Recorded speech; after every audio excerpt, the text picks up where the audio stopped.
नाशिक जिल्ह्याला नरहरी झिरवाळांच्या रूपाने दिंडोरी मतदारसंघातून मोठ्या प्रमाणामध्ये जे काही झिरवाळ आहेत ते निवडून आले आणि त्यांना आता मंत्रिपदाची देखील शपथ घेणार आहेत. त्यांचे काही आदिवासी समाजाचे कार्यकर्ते आपल्या बरोबर आहेत. नेमकं त्यांना काय अपेक्षा आहेत ते आपण जाणून घेऊयात. दादा, काय सांगाल? तुम्ही अनेक दिवसांपासून नरहरी झिरवाळांबरोबर काम करत आहात. नाशिक जिल्ह्यामध्ये अनेक आदिवासी समाजाचे लोक राहतात, मोठी लोकसंख्या आहे. काय अपेक्षा आहेत तुम्हाला? आपल्या नाशिक जिल्ह्याचं भूषण आदरणीय झिरवाळ साहेब यांना आदिवासी विकास मंत्रीपद मिळावं ही आमची सर्व समाज बांधवांची मागणी आहे. कारण अनेक दिवसापासून पेसाचा प्रश्न असेल, अनेक शासनाचे काही आदिवासी विभागाचे काही जे प्रश्न असतील ते आतापर्यंत अद्याप मार्गी लागले नाही. जर झिरवाळ साहेबांच्या रूपाने जर आम्हाला आदिवासी विकास मंत्रीपद भेटलं तर ते आम्हाला समाजाला, सर्व समाजाला तो फायदा होईल. नाशिक जिल्ह्यामध्ये 4 ते 5 मतदारसंघ हे आदिवासी आहेत. याचा नक्की झिरवाळ साहेब जेव्हा आपले झिरवाळ साहेब आदिवासी विकास मंत्री झाल्याच्या नंतर हा नक्कीच आम्हाला सर्व समाज बांधवांना फायदा होऊ शकतो आणि आम्हाला न्याय मिळू शकतो. अ, तुम्ही देखील गेल्या अनेक दिवसांपासून राजकारणामध्ये सक्रिय आहात, सामाजिक क्षेत्रात सक्रिय आहात. झिरवाळांकडनं काय अपेक्षा तुम्हाला आहेत? झिरवाळ साहेब हे अतिशय तळमळीचे आणि एक निष्ठावान कार्यकर्ता आहे.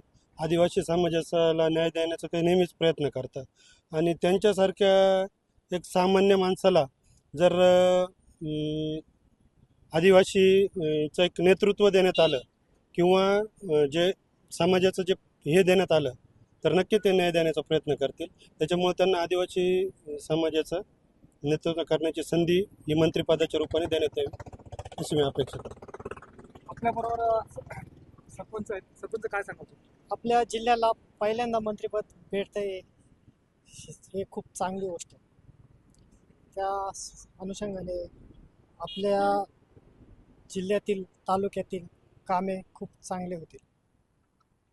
तुम्ही अनेक दिवसांपासून सामाजिक क्षेत्रामध्ये काम करतात. आदिवासींचे प्रश्न देखील तुम्ही खूप मोठ्या प्रमाणामध्ये हाताळतात. काय सांगाल नेमकं?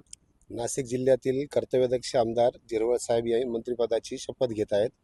नाशिक जिल्ह्याचे आदिवासी समाजातील समाजाला न्याय देण्यासाठी, दुर्लक्षित घटकांना न्याय देण्यासाठी निश्चितच ते प्रयत्न करतील. बहु आदिवासी क्षेत्र असलेला इथे इगतपुरी तालुका असेल, त्र्यंबकेश्वर तालुका असेल, बागलाण तालुका असेल, सुरगाणा असेल, पेठ असेल, सटाणा असेल, इथे आदिवासी समाजाला न्याय देण्यासाठी ते प्रयत्न करतील. झिरवाळ साहेब यांना आदिवासी विकास मंत्री पदच द्यावे ही सर्व आदिवासी समाजाची पण इच्छा. तुम्ही देखील सामाजिक क्षेत्रामध्ये काम करता. अनेक दिवसांपासून तुम्ही राजकारण देखील करत आहात. काय सांगाल नेमका? इगतपुरी तालुका हा अति दुर्गम भाग आहे. काय अपेक्षा झिरवाळांकडून?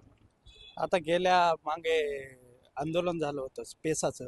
त्या पेसाच्या आंदोलनामध्ये साहेबांनी एवढी भरपूर मदत केली आदिवासी जे पदभरणीसाठी. त्यांनी त्यांच्या जीवाचं रान केलं. त्यांनी मंत्रालयामध्ये उडी सुद्धा टाकली होती. म्हणजे तेव्हाच आपल्याला कळालं का त्यांच्या मनात आदिवासी समाजाविषयी किती तळमळ आहे.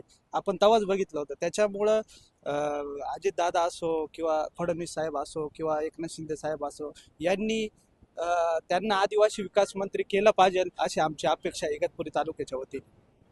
एकंदरीत जर बघितलं तर नरहरी झिरवाळांच्या रूपानं नाशिक जिल्ह्याला पहिलं मंत्रिपद हे मिळत आहे आणि सगळ्यात महत्त्वाची बाब म्हणजे त्यांना आदिवासी विकास मंत्रिपद भेटावं अशी नागरिकांची मोठ्या प्रमाणात इच्छा आहे. त्यामुळे आदिवासी समाजाचे कुठेतरी प्रश्न मार्गी लागतील अशी अपेक्षा या आदिवासी जे काही समाजाचे कार्यकर्ते आहेत त्यांच्याकडून देखील व्यक्त करण्यात आले.